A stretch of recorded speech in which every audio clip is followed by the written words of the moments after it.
Okay, welcome everybody who just joined. Let's get started. My name is Thomas Greb. I'm managing director at ONG Capital, and I've been managing money for about 10 years now. I'm based out of Boston, US. And I've spent a lot of time on the more unique side, alternative investments. So I'm very excited to talk to you guys about precious metals today. So we're going to be going through a few things. To start, we'll begin with just an overview of the precious metals industry. From there, I have a few visuals and some graphs I'd like to show you to give you a good framework of how I see precious metals and to give you a good sense of where we're at now. And then we'll go into the specific trading vehicles that I use for our clients and that you could use for yourself to invest in the industry. And then to finish, we'll have a Q&A session. I will say if you have any questions during the presentation, I do have an employee that's here, and you can just send the message to the chat and I'll try and answer it as we go along. So let's get started. Just a brief introduction. Our company, Olivar and Greb Capital Management, is based out of both Boston and Shanghai, China.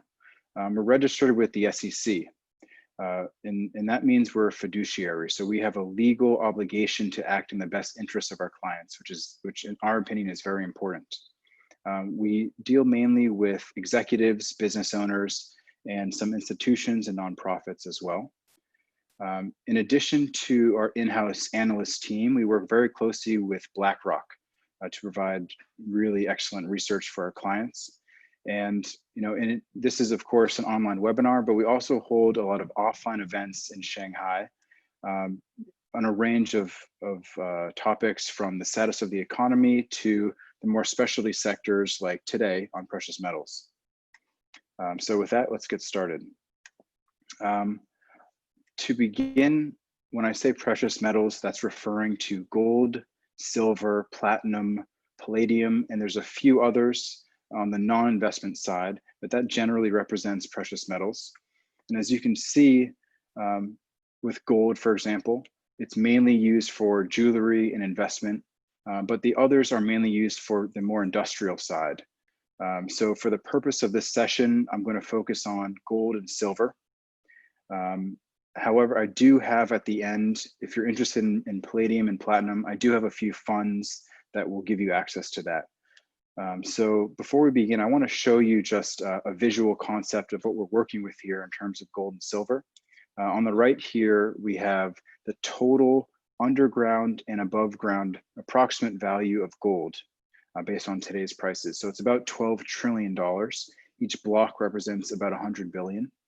And compare that to silver here, which is about 60 billion. So that kind of gives you an idea of why the institutions, why investors really stick with gold as their core holding here. It's just drastically bigger in size. So I want to go through the 6 main factors that influence the prices of precious metals. There's a few more, but these are the main ones.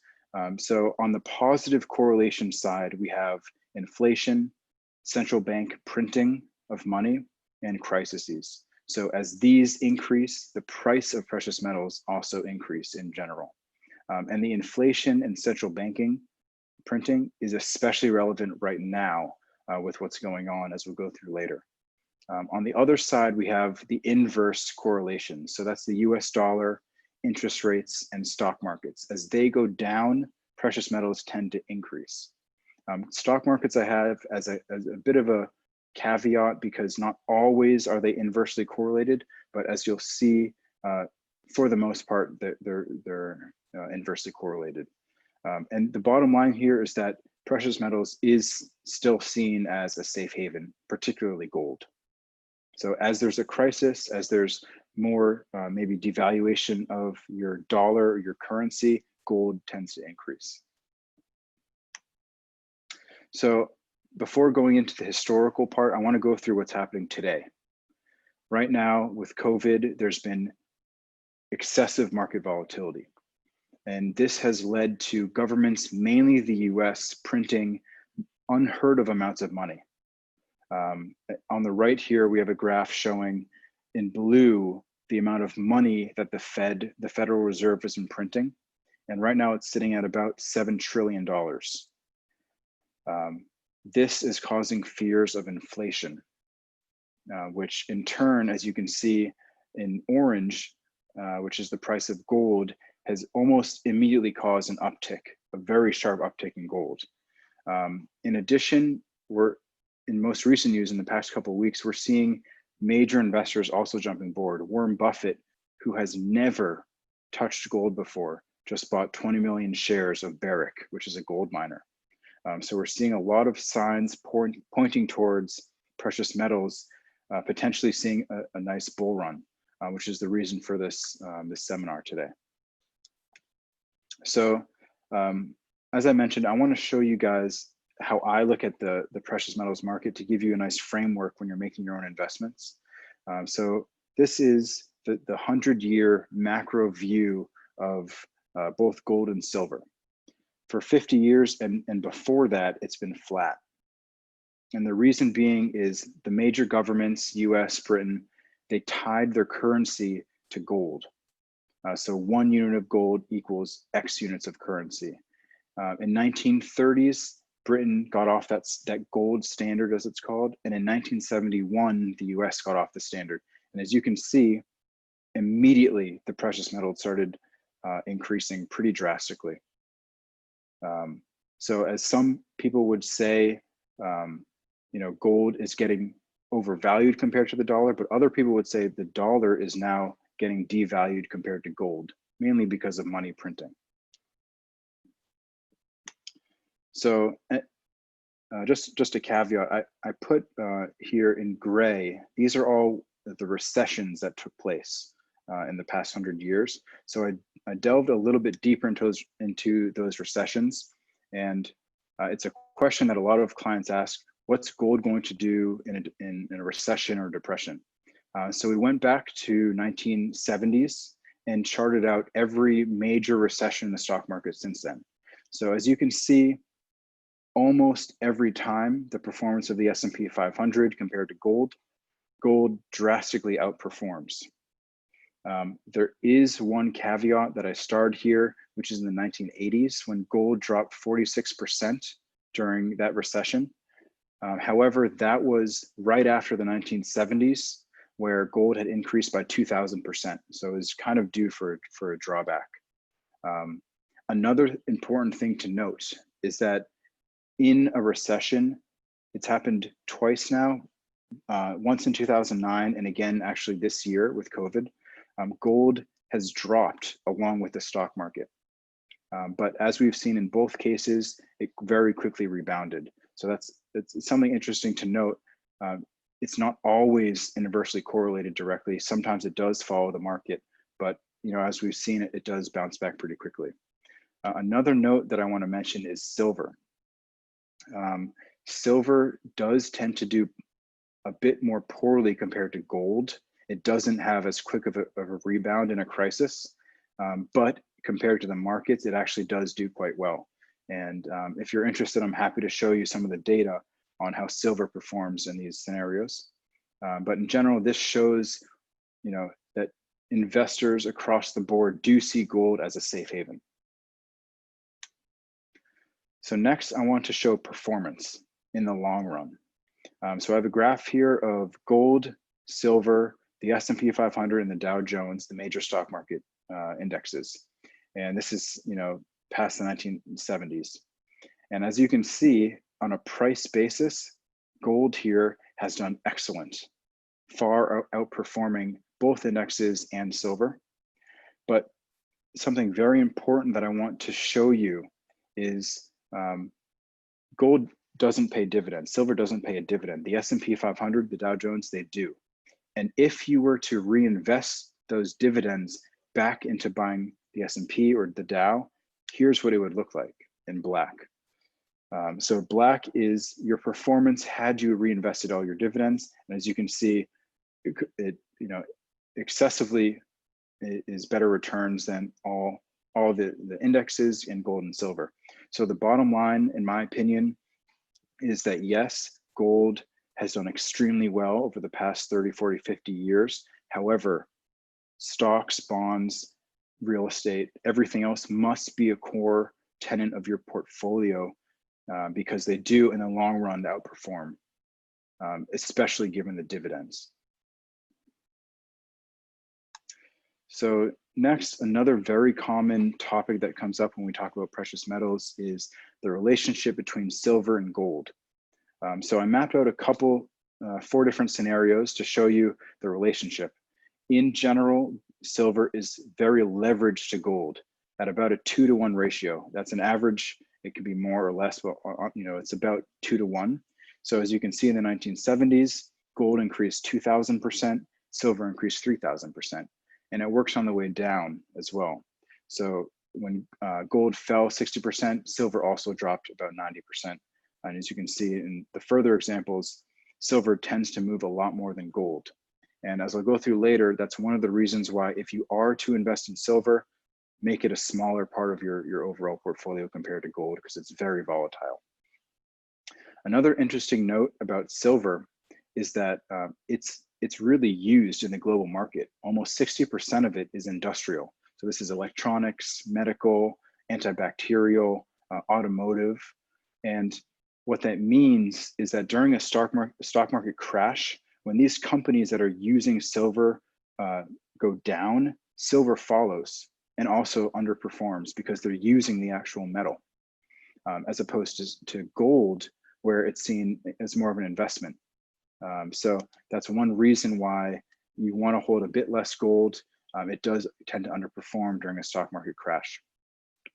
And just another interesting note is if you look at the ratio of gold to silver, which I've graphed here to the right for the past 7 or so years, this is a very important indicator that we look at when we're determining how much gold to silver to buy in your portfolio.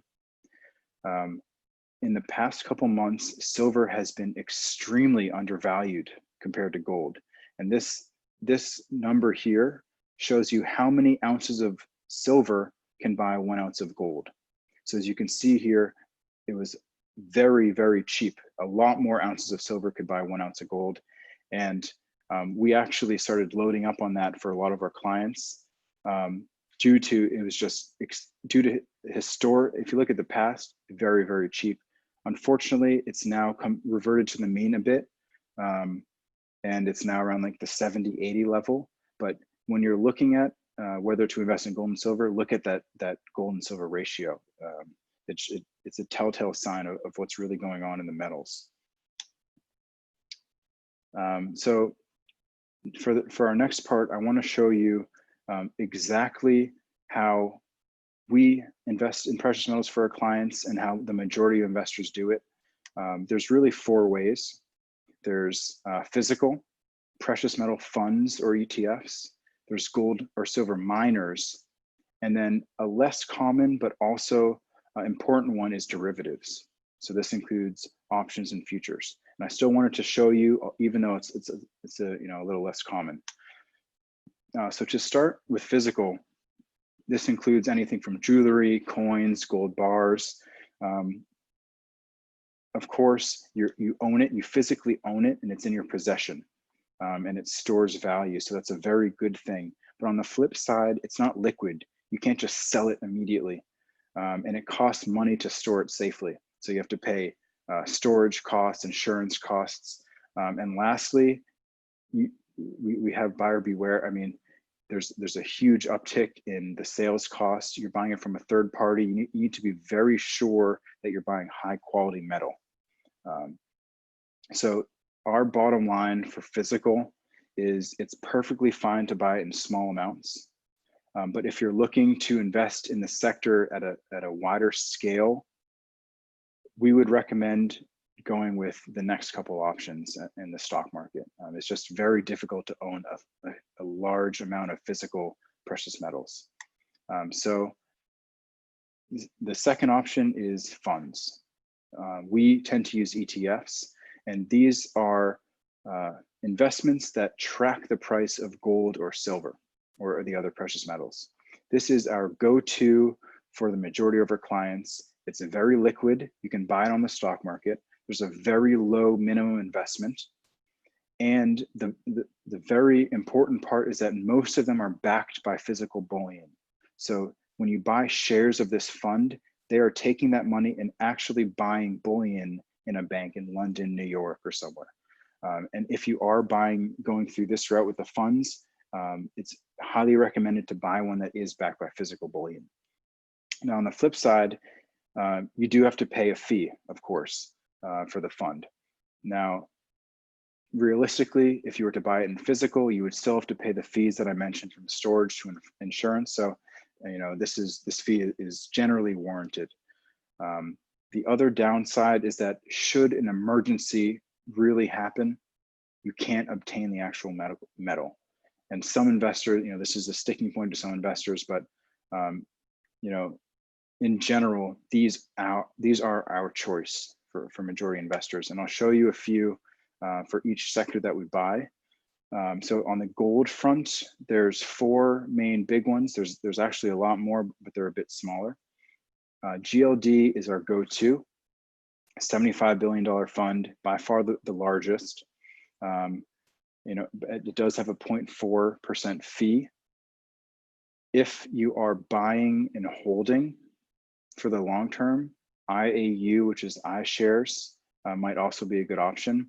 The reason we don't usually do it is that it is smaller, and that means that the bid and the ask, or the price that you have to buy into it, is usually a bit higher. But as I mentioned, if you're buying it for years, IAU is perfectly fine. The other 2 that I put in there, BAR and GLDM, they are lower fee, but they're so small that you're paying a high price to buy into the fund, because there's not many people buying and selling that fund. On the silver front, the main one that we go with is SLV. It's $8 billion, the largest silver fund, and it has a fee of 0.5.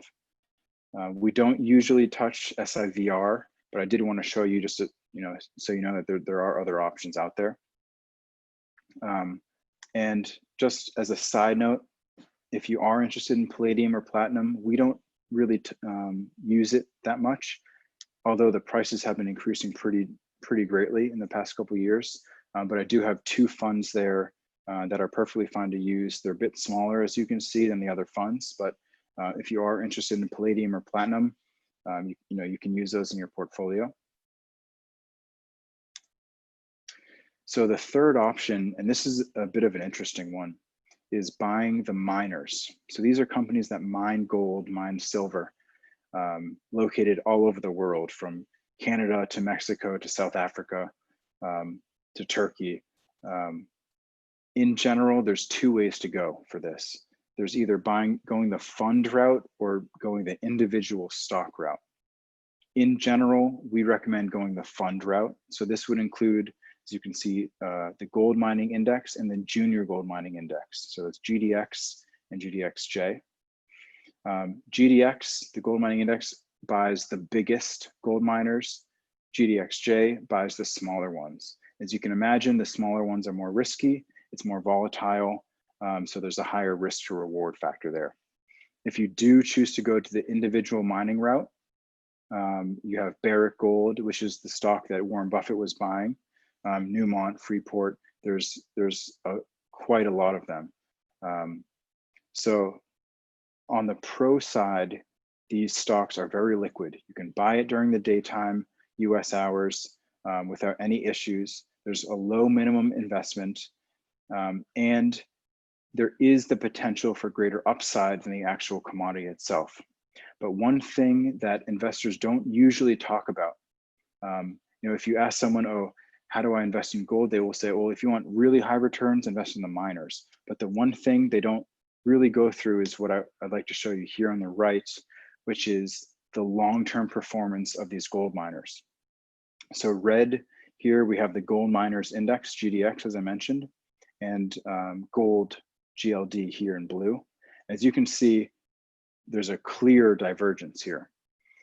And the reason being is that you're buying a company. You're not just buying the commodity. And buying a company has a whole other layer of issues, from management to other costs and fees, to geopolitical issues, to mines being shut down due to strikes, et cetera. So over the long term, the gold miners actually underperform gold. So if you are to do it, you've got to have the correct timing and, more importantly, the correct research. It requires a lot of research to go into looking into these companies. These mining stocks have a lot of mines all over, distributed around the world. So the bottom line here is, if you are going to invest in the miners, in our opinion, do so at a smaller percentage, and make sure you really do extra diligence on this sector, because it requires a lot more than just saying, oh, I want to buy gold. You're buying a whole company with it. So lastly, which I'll go through very quickly because it gets a bit complex, but a lot of clients ask about it, is how do I buy gold futures, silver futures? The futures market is a derivative, and it allows you to buy a very large position of gold or silver for a very low amount of investment. It's the most liquid, meaning you can trade it 24 hours a day, pretty much. But on the flip side, it's extremely high risk, and I'll show you why. One futures contract of gold is equivalent to 100 ounces, which is over $100,000. Meaning if you buy one contract and gold moves down 1% or up 1%, your portfolio will move by $1,900. And same with silver. It represents 5,000 ounces of silver. A 1% move equates to $1,300 US. So our general opinion, unless you're an experienced investor, you know exactly what you're doing, you have experience trading futures, it's most likely a better option to stick with the funds. And then finally, with the options, these get a bit interesting, and we have quite a few clients interested in this, is options on GLD or SLV. This is for investors that have a specific time frame for their investment. So they say, okay, within 3 months, 6 months to 1 year, I think gold or silver will do X. And the good thing about these options is that they're flexible. You can pick a time frame, and it's very leveraged. The downside is you can lose almost, if not all, of your investment if you're incorrect about your trade. So I have three different examples here of what we most commonly do for our clients. I have a call option, a call spread, and an option strategy that's called a butterfly. And you can see here why some investors find it attractive. If you are correct in your thesis that gold would move, for example, 10%, and these prices are of yesterday, your return for options would be 2x, which is very significant. If you were to do a call spread, it would be 4x, and a butterfly 7x.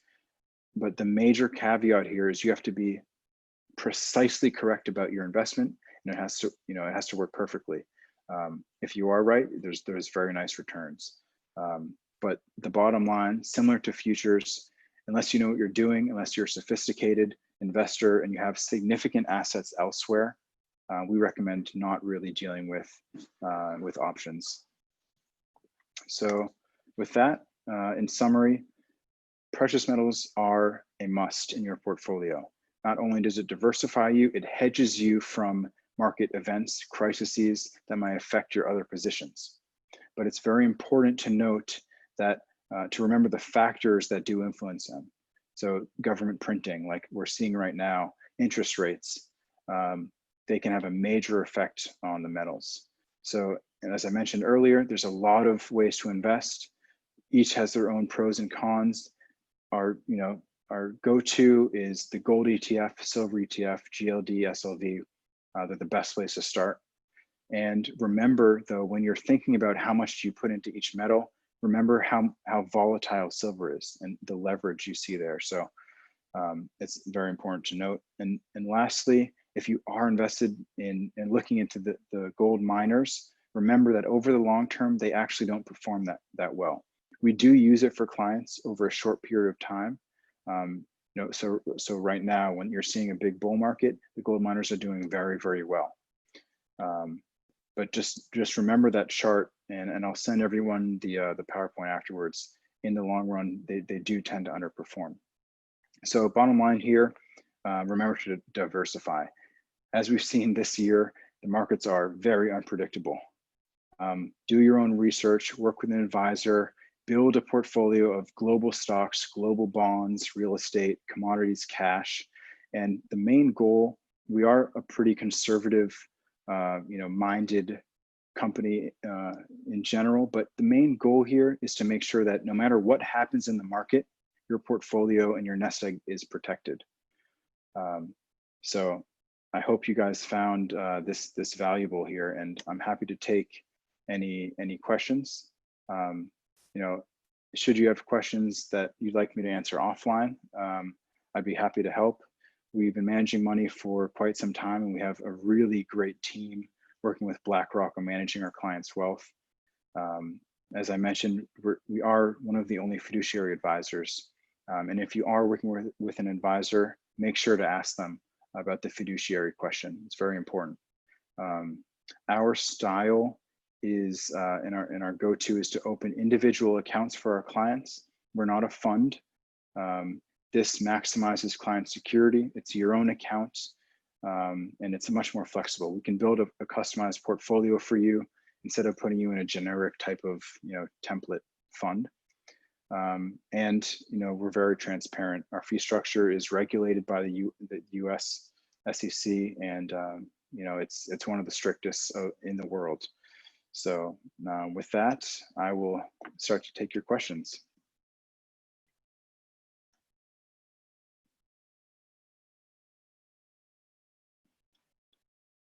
So the first one I have is, what percentage do you recommend from gold to silver?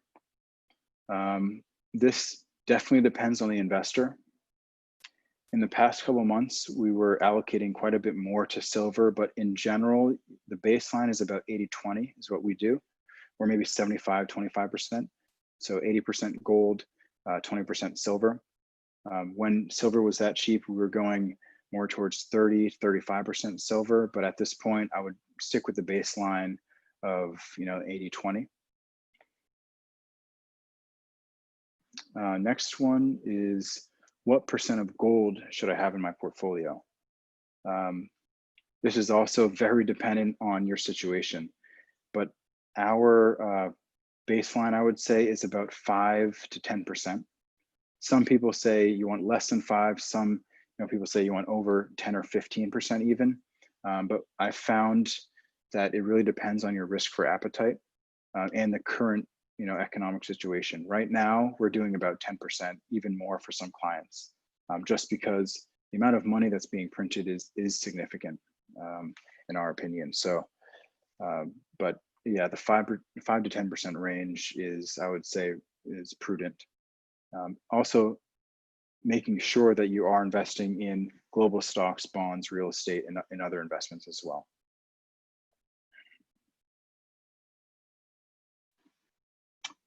Next question is, how much should I invest into options? The first point would be, one, you must have a core portfolio already. You must have, like I mentioned, a very diversified mix of investments, and your core must be set. If you do want to invest in options, maybe do 1 or 2% of your total portfolio, no more. Reason being is, if you are incorrect with the trade, you could lose all of that investment. So 1 or 2% is fine, because the risk to reward is pretty good, as you saw in those examples. Next question is, as gold price are close to an all-time high, is this the right time to enter or exit gold? I wish I had the crystal ball for this, but when I look at whether to enter or exit, I'm looking at the other factors involved here. if governments stopped printing money tomorrow, and things were getting back on track, I would say it might be, we've had a good run, and I'd take my profits if I had been invested in it. But I'm looking for variables that are changing, and so far nothing has changed. There's more stimulus potential in place, and as long as the governments are printing, as long as there's fears for inflation, I don't see a reason to sell all your gold and get out if you are already invested.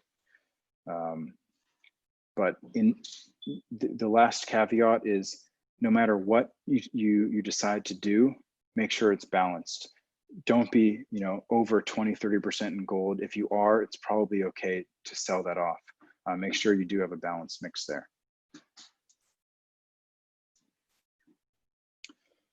And the last question is, given the amount of government stimulus, is this crisis looking inflationary or deflationary?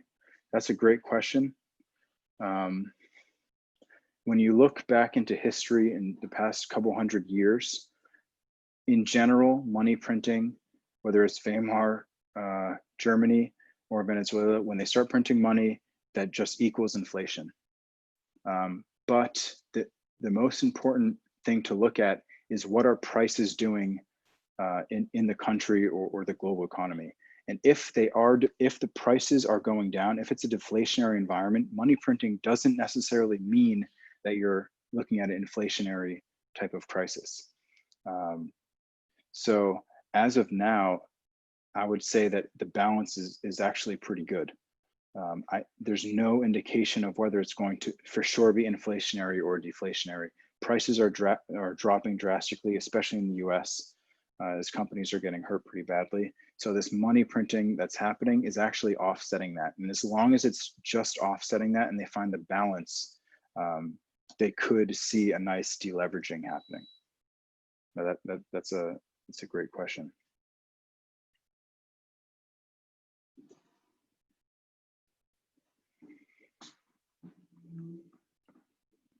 Great, well that looks like it. I would love to answer any other questions you have. If you want to ask it on WeChat or email, my contact information is right here. And with that, I hope you guys have a great rest of your day. Thank you very much for joining. And we'll talk to you guys soon.